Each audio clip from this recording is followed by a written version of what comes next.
नमस्कार, शुभ सकाळ. सुंदर अशा दिवसाच्या सुंदर अशा शुभेच्छा. आजच्या एका नवीन व्लॉगमध्ये मी प्राजक्ता तुमच्या सगळ्यांचं खूप मनापासून स्वागत करते.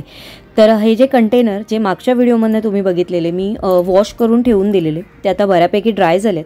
पण जरी कितीही ड्राय झाले ना तरी ते मी कपड्याने न पुसता, म्हणजे बऱ्याच वेळा मी कपड्याने देखील पुसते, असं नाही की मी नाही पुसत, पण मी टिश्यू पेपरने अगदी ते व्यवस्थित आतमधनं क्लीन करून घेते. कारण जो काही कधी कधी कितीही म्हटलं तरी त्याच्यामध्ये थोडंसं असं मॉइश्चर वगैरे असतं, पाणी जास्त ड्राय झालेले नसतील आपले कंटेनर.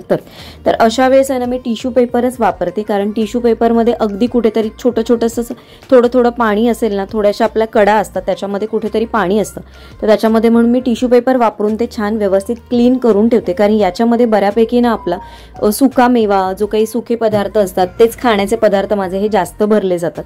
तर इथे बदाम आपण सर्वात आधी भरून ठेवणार आहोत. तर बदाम पण बघा, मी कुठलीही गोष्ट जरी आणली तरी ती मी व्यवस्थित फोडते. आणि बदाम वगैरे कशा ह्या गोष्टी आहेत ना, कंटेनर खोलून लगेचच तोंडात टाकल्या जातात किंवा खाल्ल्या जातात. त्याचप्रमाणे मनुका पण असतील, त्या देखील पटकन खोलला डब्बा आणि घेतला आणि खाल्ल्या जातात. तर अशा वेळेस अशा ज्या छोट्या छोट्या गोष्टी आहेत ज्या जास्त बघितल्या नाही जात आणि सगळेच जण खातात घरातले, तर ते ना आपण जेव्हा ओपन करू पॅकेट तेव्हा ओपन करायचं, व्यवस्थित निवडून घ्यायचं आणि मग जे काही कुठलं त्याच्यात एखादा खराब असेल ते साईडला काढून ठेवायचं आणि मगच आपले कंटेनरमध्ये भरून ठेवायचं. म्हणजे कोणीही खाल्लं तरी चांगलीच गोष्ट पोटात जाते, अगदी काही खराब वगैरे असलेली गोष्ट जात नाही. तसं अगदीच काही खराब असे नसतात या पॅकेट्समध्ये, पण काय होतं एकावर एक दाबून ठेवलेले असतात, त्याच्यामुळे कधीतरी चिरडले जातात. त्याच्यामुळे खूप अगदी बारीक पण असे कधी खूप छोट्या मनुका असतात त्याच्यामध्ये. मखाणे तर मी ओपन केले ना तर सगळे छानच होते, पण त्याच्यामध्ये फक्त 1-2 असे मखाने होते की थोडेसे अगदी जास्त असे चेपले गेलेले, तर तेच फक्त होते. बाकीचे मखाने अगदी व्यवस्थित होते. आणि जे मी बाहेरून जेव्हा घेते, म्हणजे मला जेव्हा लाडू वगैरे बनवायचे असतात तेव्हा मी होलसेलमध्ये जे मार्केट्स असतात तिथे जाऊनच घेते. ते माझे दुकानं वेगळे आहेत. आणि जेव्हा आता ऑफ सीझन म्हणजे मला घरातल्या यूजसाठी पाहिजे असतील तेव्हा मी वेगळे परचेस करते. त्याच्यामुळे थोडासा रेटमध्ये तिथे मला बऱ्यापैकी फरक पडतो. ज्यावेळेस तुमची क्वांटिटी जास्त असेल खाण्याची त्यावेळेस तुम्ही होलसेलचा उपयोग करावा, म्हणजे पर्याय घेऊ शकता तुम्ही. तर मका पण जो घेतलेला तो पण मी या कंटेनरमध्ये छोट्याशा बॉटलमध्ये, म्हणजे जी आपली नवीन बॉटल आणलेली त्याच्यात घेतलेला आणि अगदी तो त्याच्यामध्ये परफेक्ट असा झालेला आहे. आता हे जे 2 मोठे कंटेनर आहेत तर मी काय करणार आहे, गेल्या वेळेस मी डाळ बनवतानाच तुम्हाला दाखवलेली, कारण शक्यतो ही जी मिक्स डाळ आहे ही मी घरीच बनवते, शक्यतो आणत नाही. आता ही 1 किलोची घेतली, आता ही 1 किलो मला 2 महिने तरी आरामात जाईल. एका महिन्यात काही संपणार नाही, 2 महिने तर लागतील. कारण एवढी मिक्स डाळीची काही आपण खिचडी रोज टू रोज आपण बनवत नाही. 2 महिन्यापेक्षा पण माझ्या मते जास्तच जाईल. पण आता बघू, घेतली आहे तर आपण यूज करून बघू त्याची टेस्ट कशी येणार आहे. हा आहे आपला बासमती तांदूळ, जो मोगरा तुकडा आहे. आणि हा खिचडीसाठी म्हणा ना तर अगदी छान असा आहे. तुम्ही याच्याने खिचडी अगदी करून बघा. आणि तांदूळ घेताना तुम्ही तो बघून घ्या त्याची डेट वगैरे, कारण ह्याच्यामधलं मी 1 पॅकेट जे घेतलेलं ना ते जुलै महिन्याचं होतं आणि हे मला ऑगस्ट महिन्याचं मिळालं. तर त्याच्यामध्ये पॅकेट्समध्ये खरंच खूप फरक होता. म्हणजे जेव्हा आपण पॅकेट घेतोच ना हातात तेव्हाच त्याचा अगदी सुंदर असा बासमती तांदळाचा स्मेल येत होता डीमार्टमध्ये. आणि हा आहे राईस बासमती. हा पण मला ना एकदा ट्राय करून बघायचा आहे. पण हा जेव्हा आता मला पॅकेटमधनं दिसत होता असा मोठा, पण हा येईल ना माझ्या मते तो जाड बासमती तांदूळ असतो ना, थोडा जाडा असा, तसा वाटतोय मला हा असा येईल. म्हणजे मला जेवढा वाटलेला की व्यवस्थित लॉंग असा येईल तेवढा हा मला वाटत नाही. पण आता जेव्हा आपण काही रेसिपी करू तेव्हाच कळेल की हा तांदूळ कसा निघतोय. कारण माझ्यामध्ये दावतचा थोडासा जरी मोठा असला तरी तो अगदी पातळ असतो, पण हा मला थोडासा जाडसर वाटतो. त्याच्यामुळे थोडासा डाऊट येतोय की बघून फसल्यासारखं झालंय असं मला वाटतंय. आता थोडेसे जे मूसली मी आधीच घेऊन आणून ठेवलेले तेच थोडं पॅकेट होतं. आणि जेव्हावेळेस आपल्या मागच्या व्हिडिओमध्ये जेव्हापासून कमेंट आली तेव्हापासून मग मी म्हटलं की ते थोडंसं स्किप केलंय, म्हणजे स्किप करण्यापेक्षा म्हटलं थोडंसं प्रमाण कमी केलंय आणि बाकीच्या नाश्त्यांचं प्रमाण माझ्या ह्याच्यामध्ये वाढवलंय मी डेलीच्या रुटीनमध्ये. चणे पण एवढेच उरलेले, अर्ध पॅकेट गेल्या महिन्यात मी आणलेलं ते वापरून टाकलं आणि अर्ध पॅकेट बऱ्यापैकी होतं ते घेतलं. मॅगी आता आणलंच आहे तर म्हटलं खाणं होईल. आणि जर ते तसंच मोठं पॅकेट जर आतमध्ये राहिलं ना डब्यात तर ते खाल्लं अजिबात जाणार नाही. तर याच्यामध्ये आय थिंक 6 पॅकेट्स असतात वाटतं. तर मी 6 मधले 3 काढून ठेवले आणि 3 मी असेच ठेवून देणार आहे.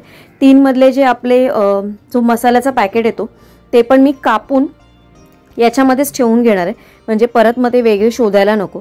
आणि माझ्याकडे काही वेगळा मॅगी मसाला वगैरे वेगळा आणलेला नसतो, तरी पण याच्यावरती अजून थोडेसे चिली फ्लेक्स वगैरे टाकले तर खायला अजून छान लागते. तुम्ही कुठल्या पद्धतीने मॅगी बनवता? मी तर अशीच बॉईल करून वेगळी घेते, शिजवून घेते आणि नंतर मग त्याला कांदा, शिमला मिरची वगैरे अशी फोडणी देऊन मी ती वेगवेगळ्या पद्धतीने बनवते. कारण त्याच्यातला बराचसा जो स्टार्च असतो ना तो सगळा निघून जातो आणि मग मॅगी खायला चांगली लागते.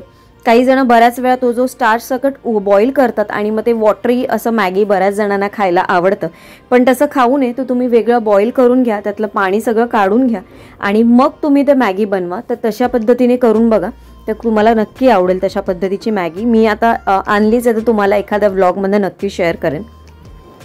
हे होते आपले चहा पावडर आणि साखरेचा आणि तुपाचा कंटेनर. हे मी काही चेंज करणार नाही आहे, कारण हे काही माझ्याकडे अगदी खूप जास्त असं यूज केलं जात नाही. कारण दिवसातून एकदा चहा होते आणि त्याच्यामुळे फक्त चहा आणि साखर हे 3-4 दिवसांसाठी काय जास्तच होतं मला. चहा पावडर तर जास्त होते, साखर एखाद्या वेळेस कमी जास्त होत असते, त्याचा कंटेनर मला सारखा भरावा लागतो. आणि पण म्हटलं की ठीक आहे, आपण चहा साखरेलाच हे छोटे छोटे कंटेनर बरे वाटतात. याच्यामध्ये तूप काढून ठेवलंय आणि तूप पण मला इकडे जास्त यूज होत नाही, अगदी थोडंच लागतं, त्याच्यामुळे ते ठेवलं. आता ह्या थोड्या बरण्या मी चेंज केल्या. जी मिठासाठी होती ती मी वेगळी बरणी केलेली आहे आणि जी मिठाची बरणी होती त्याच्यामध्ये आता लोणचं आणलं आहे. तर म्हटलं आपण लोणचं त्याच्यात थोडंसं काढून ठेवू.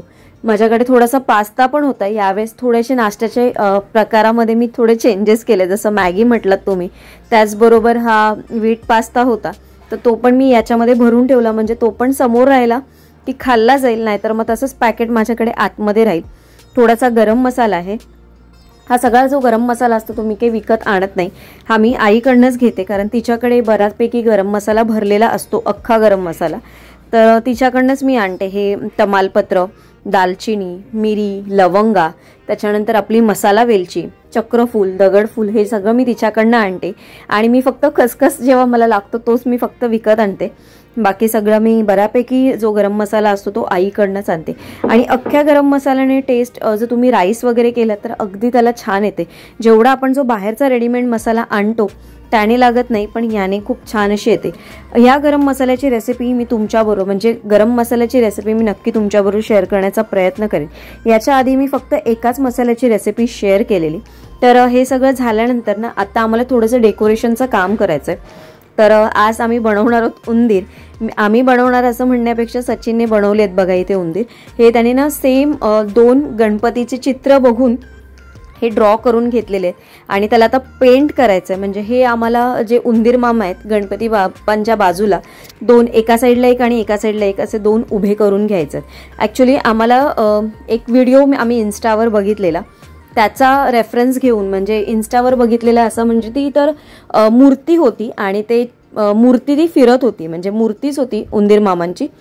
तर आम्हाला हे बघा ही अशी होती ती, आणि हे असं बघून आम्हाला मूर्ती आम्ही ॲक्च्युली शोधली, पण इथे जवळपास कुठे मिळाली नाही. मग आम्ही विचार केला की चला हे असेच उंदीर मामा आपण घरी ड्रॉ करू. आणि सचिनचं ड्रॉइंग चांगलं असल्यामुळे त्याने हे घरीच बनवले आणि छान झाले, म्हणजे व्यवस्थित झाले. अगदी खूप मोठे पण नाही, अगदी छोटे पण नाही, कारण हा अंदाजा घेता आला पाहिजे, कारण हेच मोठा टास्क असतो. कारण मग अगदी कधी कधी मोठं होऊन जातं, म्हणजे जेवढं आपलं मूर्ती नसतं त्याच्यापेक्षा जास्त मोठं होतं कधी, किंवा अगदी छोटं होऊन जातं. तर या सगळ्याचा विचार करून आम्ही हे व्यवस्थित 1.5 फुटाच्या गणपतींसाठी हे बनवलेलं आहे.